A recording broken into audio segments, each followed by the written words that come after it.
Hello and welcome to Exergy TV. I'm your host, Melissa Dinwiddie, and today's topic might not be one you expected or have even got much thought to. We're talking about artificial turf. Why? Well, it has become a focal point for many school districts and local governments in recent months. To discuss this issue further, I would like to welcome our first guest. She's the co-chair of the Santa Clara County Medical Association's Environmental Health Committee. Please welcome Dr. Cindy Russell. Dr. Russell, thank you for joining us. Oh, thank you very much for having me. So glad to have you here. Well, Dr. Russell, along with Dr. Steve Jackson, you are the co-chair of the Santa Clara County Medical Association Environmental Health Committee, and you're committed to the health of our community by educating physicians and the public health about important links between environmental issues and public health. And can you give some background about your committee's mission and your ambitions about community outreach?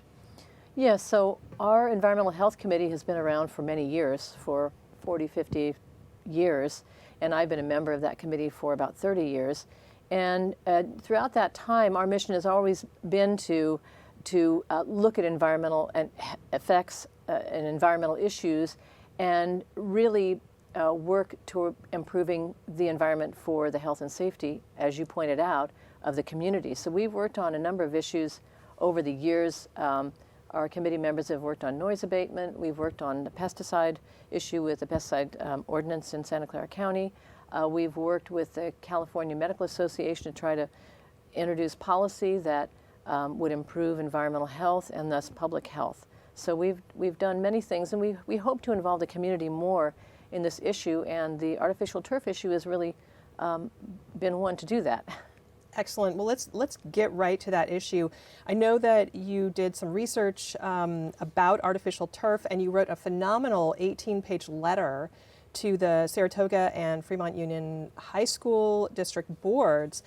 Why do you so strongly recommend replacing artificial turf with natural living grass for the health and safety of students and the environment? Well, our committee looked at this issue and reviewed the science, as is in the letter, and we really found that it was something people really didn't have much knowledge of before, as you pointed out. But then when you start really looking at the science, and we're science-based, we want to be evidence-based, we really found many areas of concern, and those really involve three areas in particular. One are the chemical and plastic pollution. The second is the sports injury issue, and then the third is the heat urban island effect. So in looking at the plastic pollution and chemical pollution, these artificial turf material is really made up of about three components. One is the artificial blades, which are polyethylene. They can have other plasticizers in them. Then you have the backing, which can have latex and other chemicals and things in those.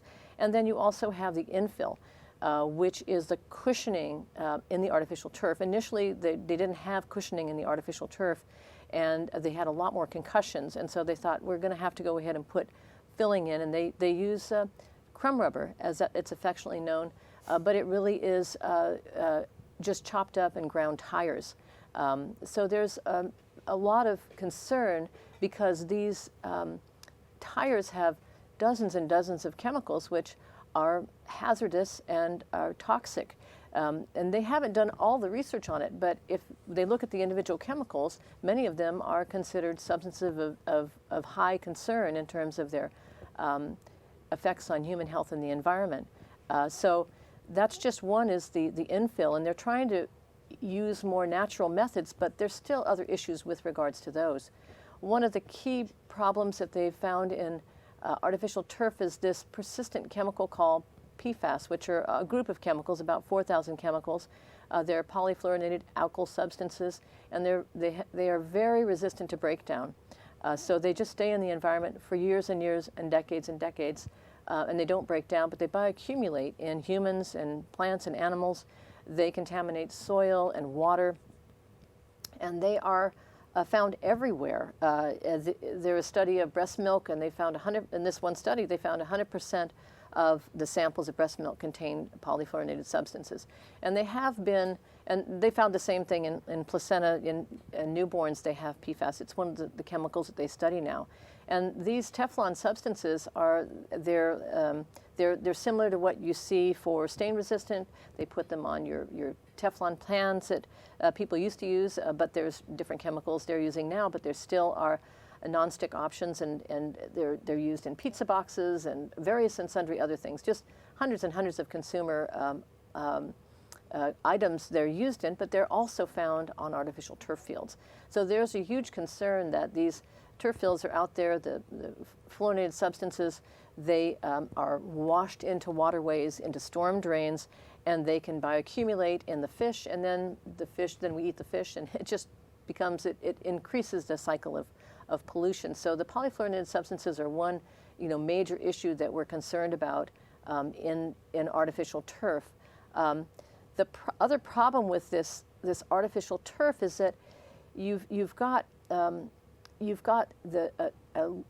large amount of plastic in these artificial turfs. They have upwards of 40,000 pounds for these blades of grass that are there. There's about 400,000 pounds plus of infill that's put on these, so they can weigh a tremendous amount. And these fields only last about 10 years, and then they have to be replaced. And where do they go? Well, they go into landfill, if they can go into landfill, but the state of California doesn't have any landfills for them, so they have to go out of state to dump them. And they never really go away. Just like the forever chemical PFAS, once you produce this artificial field, it's yours forever, and you have to replace it. So it's a real problem with disposal from that standpoint. And they've also found, with regards to water contamination, there was a study that found that these blades of grass, there needs to be more studies on this, but they did a study recently, it was published last year, in Spain, and they looked at about 400 samples in waterways in Spain, and they found in these samples, about 50% of these samples, they identified plastics from artificial turf. It's used so much in Europe and the United States now that this is now found in runoff. And they looked at the accumulation of plastic. They found in 15% of the plastic that came out of these river samples and samples near the sea were plastic from artificial turf. These macroplastics, because they break down, the blades break down and they get washed away into the ocean. Oh my goodness, I had no idea about the hazards of all this plastic.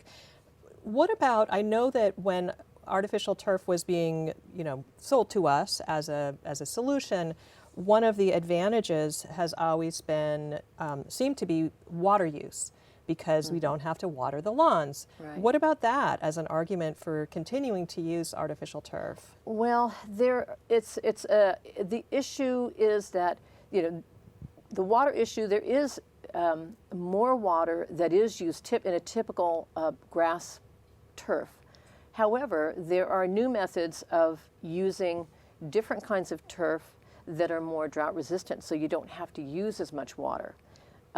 You still have to use water on artificial turf because they use it to clean and they use it to cool. Oh. And it relates to the heat island effect of cooling it. So when these temperatures get high, and we can talk about that in a minute, they have to spray water on it, and that water only lasts about 20 minutes to cool it down. Wow. So you can waste a lot of water on artificial turf as well. You still use water for artificial turf. And in some areas, they cannot use reclaimed water because of the salt content. And not all areas, but that's another issue. Wow. Let's talk also about the risk of injuries and infections.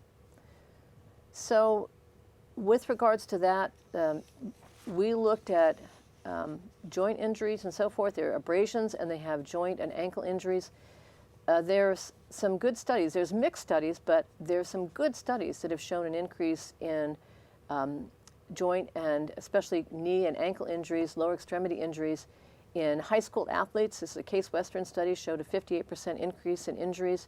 And also the studies of NFL professional players showed an increase in injuries, the same, in lower extremity injuries. But some studies, they say, have shown not as many. But if you look at, athletes and you query them, the NFL's done these studies and asked, what do you prefer, artificial turf or grass fields? And by far, 93% of the players will say, I want to have a real grass turf. Why? Because they feel that they are injured more easily on artificial turf. And one of these studies has talked about that and said, well, the reason we think that's the case is because the artificial turf doesn't really give, and it's hard for the cleats to release from artificial turf, whereas the dirt will give a little bit, and they're not so prone to having these torque injuries, and they feel that there's less injury. That makes so much sense. So when artificial turf first came onto the scene, it seemed to offer advantages on cost and water use and maintenance. What has changed since then? Well, I think it depends. Some of these studies that have come out really, they may not have really done a good job in terms of really looking at the total maintenance costs for it. And I'm going to, refer to my letter here to talk a little bit about it. There was a study by Davis Court in 2017, and their case study looked at everything, and they found that the results support, which has previously been thought to be, synthetic fields cost. They looked at everything, and they looked at the life cycle analysis for it, and they found that life cycle analysis for natural grass was about $821,000 for the natural grass field, and for the synthetic infill was about 1.7 million. So it was significantly more costly. But you have to look at not only the installation costs, they have to put all that underlayer and subgrade work. There's an annual maintenance cost for it. They have replacement costs also every 8 to 10 years, and then you have to dispose of it, which is also expensive. So it depends upon how you do the calculation. But there are studies, and more than that do show that the maintenance costs are actually less for natural grass fields. Well, you have compiled so much information together in this really comprehensive letter with so many pages of notes and references and studies, and really so much work has gone into this, and I thank you so much for... Well, you're welcome, and there is one other thing that I did want to mention. Yes, please. And that is the urban heat island effect from these artificial turf versus a natural grass turf fields. And that's really important because when you have an artificial turf, it absorbs all that solar heat. And these temperatures in an artificial turf field can be 40, 50, 60, 70 degrees higher than an adjacent natural grass field. And that's been well known. Wow. And that was known, over 20 years ago. They found in Utah, they did these studies after an athlete had a real burn from the artificial turf field, and they looked at the temperatures and found one of the temperatures was up to 200 degrees in the artificial turf field, and it was quite substantial, even though the ambient temperature is much, much less. So this is a problem globally for this urban heat island effect. As we put more hardscape in, we need to have more greenscape, because the greenscape has evaporative cooling and water cooling, and that's another reason why the players really prefer it. It doesn't have to be watered, and you're not going to have that heat that is released. And even if you're, when schools now have to have a heat plan for the artificial turf. So if the temperature is above a certain amount, say 90 degrees, they have to now say, when are we going to shut the field down, and how long can the players play, because that turf is going to be 40, 50, 60 degrees higher, and it can affect them in terms of heat stroke, heat exhaustion, as well as burns, and also athletic performance. Yes, absolutely. So it's a really important issue. These are all such really valuable lessons and reasons to avoid artificial turf. Thank you so much. You're so Dr. welcome. Russell, thank you for being with us. Up next, we will hear from local moms who have turned into some of the leading advocates for replacing fake grass with the real stuff. Stay tuned. This episode of Exergy TV is brought to you by Pokeworks. Pokeworks is a fast casual poke restaurant with a build-your-own style menu that lets you customize your poke bowl, burrito, or salad with a variety of premium proteins, handcrafted sauces, and fresh produce. We also have a selection of signature work bowls that feature hand-cut ahi tuna, fresh salmon, all-natural chicken breast, and tofu. This is Poke Your Way. We'd also like to thank Sustainable Silicon Valley. For over 20 years, Sustainable Silicon Valley has been connecting sustainable innovators, inspiring positive change, and making lasting impacts throughout Santa Clara and San Mateo counties, the Bay Area, and California. Find out more at sustainablesv.org. Welcome back. I'm pleased to be joined by representatives from the Community for Natural Play Surfaces, Cortney Jansen and Leanne McAuliffe. Thank you, ladies, for being here. Thank you for having us. Yeah, thanks for having us. My pleasure. So, you two have advocated for natural turf fields with different school districts and municipalities, including Los Gatos Middle School and Fremont Union High School districts. And I'm really curious, how did you go from being moms to, presumably you're still moms, but to also being natural turf advocates? Yeah, sure. So I live in Sunnyvale, and last summer I found out that the city is going to renovate our local park, and they were going to replace the grass with artificial turf. And I admit, at first I didn't really care, but I did a little bit of research and I realized I do care, and I didn't want that stuff in our neighborhood just because of the environmental impacts and the health and safety impacts. And so I rallied with a whole bunch of fellow residents, and we pushed the Sunnyvale City Council, and I'm really happy to say that we were successful, and they're going to keep grass in our park. Congratulations. Thank you. Excellent. And what about you, Leanne? Yeah, and I'm from Los Gatos, and similar to Cortney, when they first proposed artificial turf for our school district, I didn't like plastic, but I didn't realise why. When I looked into it and I went down the rabbit holes, I realised how bad it was, and I decided that it wasn't right for our kids, because my priority for me is the kids' health, and that's what drove me, and that was about 3 years ago, and here I am still, and we've followed a few other districts, and in Los Gatos we were successful getting it for our elementaries. But since that point, we've been unsuccessful in Albany and San Mateo. Yeah, so it's an ongoing battle. Yes, it seems like it definitely is. Why do you think schools like artificial turf so much? Yeah, so my experience in Fremont Union High School District, and even with the city of Sunnyvale, is that they still believe those myths. Things like artificial turf is supposed to be lower maintenance, which it's not. That artificial turf is supposed to be better for drought-prone climates like ours, which it's not. And so they look at these and they think, well, of course we should do artificial turf, when the fact of the matter is, when you actually look at the details, those aren't true, and natural grass solutions, especially modern natural grass solutions, are much better for our kids and our planet. And I would add to that a lot of the information that they get is all internal sources. It's either their staff or the architects advising them or the construction companies. They don't, I believe they don't take on board all the information externally from community members, independent experts, and if they were willing to look at that and really take it on board, I don't see that they would have any other choice if they knew the facts. So what has been your children's experience? So my kids are young. I have one in school, in elementary school, and one not quite in elementary school. And so they're still kind of learning about what's going on, and I try and give them age-appropriate information. But my kids love running around in the grass fields that we have by our house today. And when I talked about the limits of being on artificial turf, they were really disappointed. They were happy to keep with grass.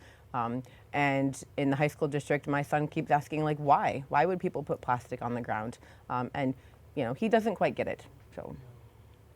I've got 4 children, and one of them has played on artificial turf with soccer. Her experience was it was extremely hot in the summer, and even in the winter, although they say it's all weather, she had a really bad slip and fall. So it's really not all weather if you are a cautious coach and looking after the safety of the students. My younger son, who's 12, he just doesn't get it. He's like, why? Why would we put plastic down when it's otherwise a natural environment? Kids always are, They always know. You know, and they trust us to look out for them. And, you know, they don't think of, oh, well, people wouldn't look out for us. Of course, people are going to look out for us. And so I'm happy to do that on behalf of all the kids. Yeah. What has been your experience with the school districts and the staff? So with with Fremont High School District, you know, we know staff is busy. They had artificial turf fields to begin with. We found that as we tried to explain to them the information that they were missing and to share and help provide additional resources, it wasn't really received, frankly. So there's still a lot of resistance within staff to move away from artificial turf, even with strong advocacy and strong information from parents, from Dr. Russell, and from other organizations, both locally and nationally. Yeah, and where I was from, we were lucky that our board in the elementary schools did listen to the information, and they did listen to the facilities director, so we did win that battle. But I also have some frustration with the fact that a lot of these plans go under a veil initially. They'll say field renovations or field improvements. There's no mention of artificial turf. So unless that's on somebody's radar and they're really digging into these plans, they don't know there's going to be artificial turf until it's installed, which is frustrating. I'm so glad you brought that up. It's really important for people who are watching or listening to notice that, to know about that if they hear something about field renovations, to be aware that might be a place that is a place for them to really pay attention if they're concerned about artificial turf. It's field renovations, it's playground modifications and changes, it's even just surfacing around schools and facilities. It can go in a bunch of different spots. Thank you so much. I hope you two continue with the fight, and I hope other people will join you. Thank you. Special thanks to Cortney and Leanne for being with us today, but this story isn't over yet. Up next, we will be joined by a sod and seed specialist to give us the lowdown on turf. Don't go anywhere. Exergy TV would like to thank our sponsor, Leadership Mountain View. Leadership Mountain View is a community and civic leadership program available to everyone who lives or works in Mountain View. Participants spend one Friday a month in classrooms and on field trips developing their leadership skills and learning about their city. Our alumni include mayors, council members, CEOs, small business owners, nonprofit leaders, company employees, and other leaders in the community. Registration is open between May and August. To learn more, please visit lmv.education. That's lmv.education. Welcome back to Exergy TV. I'm your host, Melissa Dinwiddie, and I am pleased to be joined by the head of research and development for Delta Bluegrass. With 25 years of experience of turfgrass and an emphasis on water conservation, I'm happy to be speaking with Jodie Sheffield. Hi, Jodie. Hi, thank you for having me today. I'm happy to be here. So glad to have you here. So I know you have worked with plant breeders, seed producers, and research facilities throughout California and the Pacific Northwest, developing premium quality turfgrass sod, and that you really have a huge emphasis placed on water conservation. And my first question for you is, why natural turf over artificial?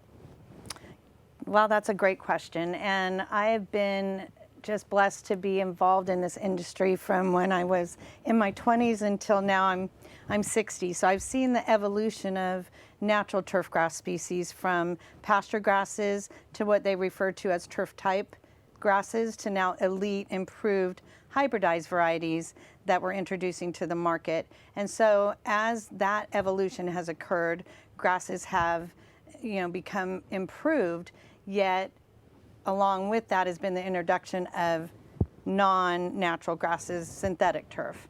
And the reasoning for it is complicated, and people believe that synthetic turfs are saving water and providing all these benefits, but it's just simply not true in a lot of ways.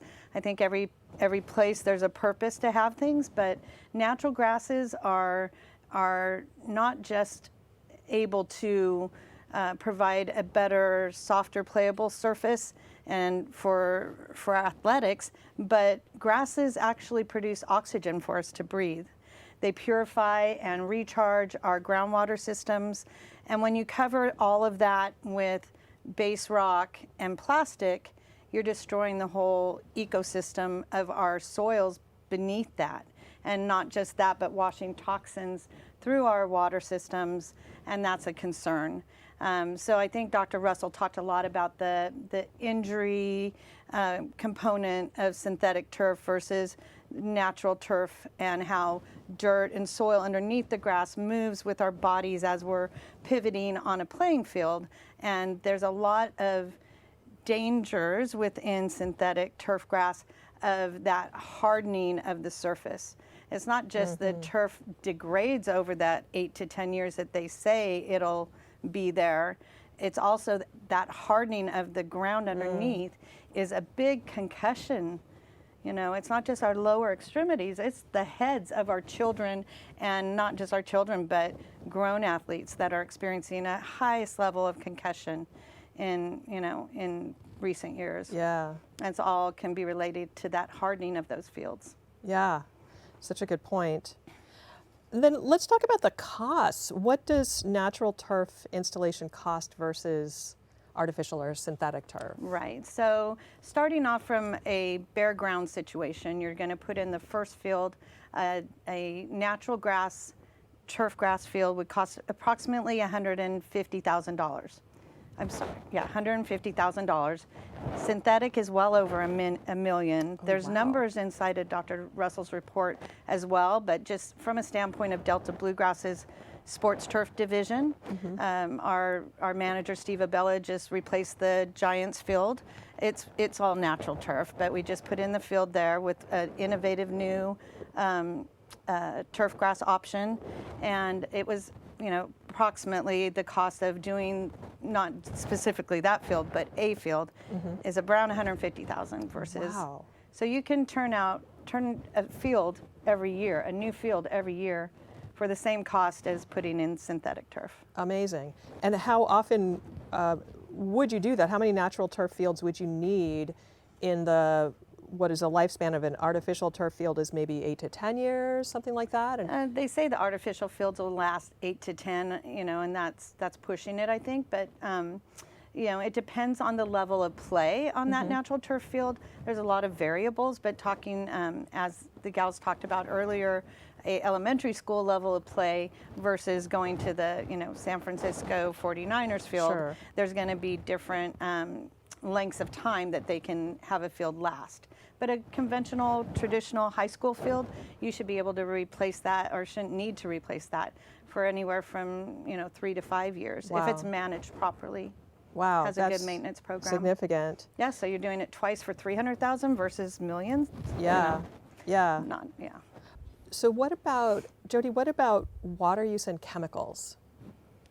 So there are protocols and safety systems within the synthetic turf industry, maintenance care, that's supposed to occur as much as weekly.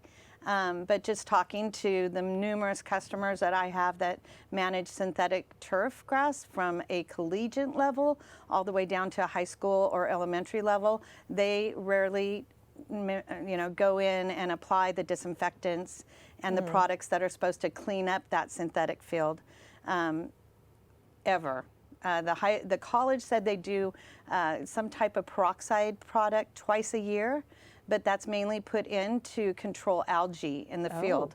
Which, why do we care about, well, I'm sure they care about algae in the field, but wouldn't you also care about all of the expectorants, the blood, the spitting, Wow. all that stuff.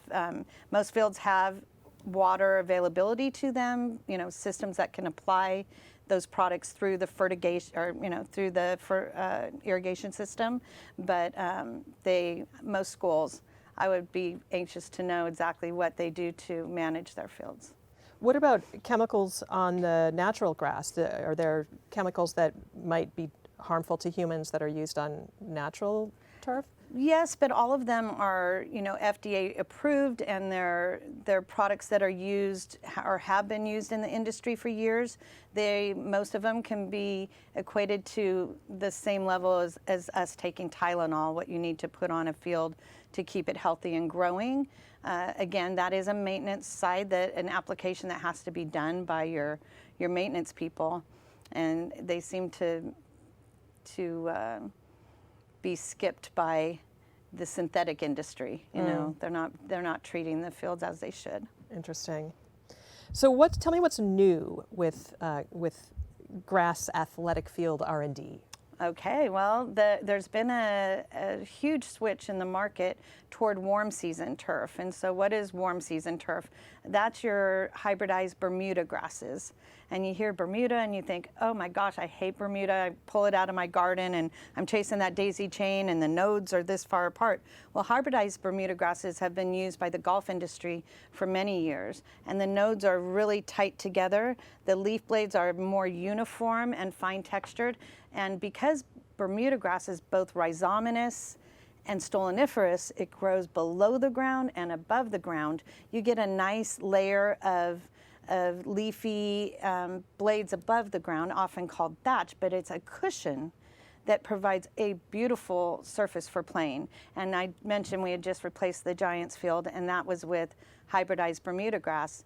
What they have to do we're in a transition zone over here where you have to seed over the top of it in the cool season because it's a warm season grass. It goes to sleep or dormant in the wintertime.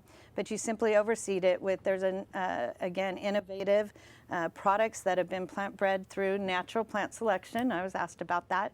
Nothing GMO or hanky-panky, but through natural plant selection. There's these bluegrasses called Blue Muda, one particular called 365, which is what we overseeded the Giants field with. And so they have green color and active growth year round because you need that recovery, you need that density. But so the hybridized Bermuda market, even in zones where we'd never consider it for, as in San Francisco, are now being introduced into those markets. And I tell people, Bermuda will grow in the crack of your sidewalk. It doesn't need a lot of water. And pesticide-wise, it doesn't need a lot and it's so heat resistant. So in that way, we're kind of giving them everything they need to maintain fields that are perfect year round. Wow, this is so fascinating. Thank you for sharing all of this fabulous information. I really appreciate it. That's my pleasure. Thank you so much to Dr. Cindy Russell, Cortney Jansen, Leanne McAuliffe, and Jodie Sheffield for being here today. And thank you to everyone who's tuned in. And I'd also like to thank our fabulous crew and our sponsors for making this show possible. I am Melissa Dinwiddie, your host, and I will see you next time on Exergy TV. Bye-bye.